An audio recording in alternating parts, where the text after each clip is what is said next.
பாதைக்கு தீபம், பேதைக்கு வெளிச்சம் உந்தன் வசனமே. Praise the Lord. இன்றைய நாள் தியானத்திற்காக உபாகமம் 7ஆம் அதிகாரம் 14ஆம் வசனம். சகல ஜனங்களை பார்க்கிலும் நீ ஆசீர்வதிக்கப்பட்டிருப்பாய். கர்த்தர் இதை எப்பொழுது சொன்னார்? யாருக்கு சொன்னார்? எதற்காக சொன்னார்? இஸ்ரவேல் ஜனங்களை தேவன் எகிப்திலிருந்து மீட்டு கொண்டு வந்த தம்முடைய ஜனத்துக்கு சொன்னார். அவர்களை எகிப்தின் அடிமைத்தனத்திலிருந்து மீட்டு கொண்டு வந்தது அவர்களை ஆசீர்வதிக்கத்தான். அதிலும் எல்லா ஜனங்களை பார்க்கிலும் அவர்கள் ஆசீர்வாதமாய் இருக்க வேண்டும் என்பது அவருடைய விருப்பமாய் இருந்தது. இஸ்ரவேல் ஜனங்கள் அவருக்கு சொந்த ஜனமாக இருப்பதினால் அப்படி சொன்னார்.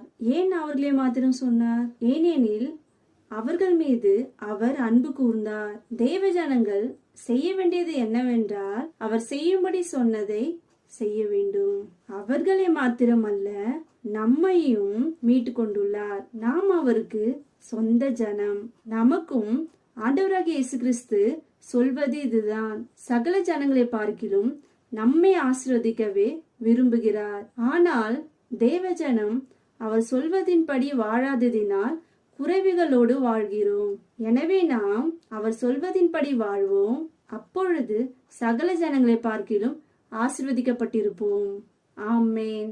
ஆற்றல் மிக்கது, ஜீவனுள்ளது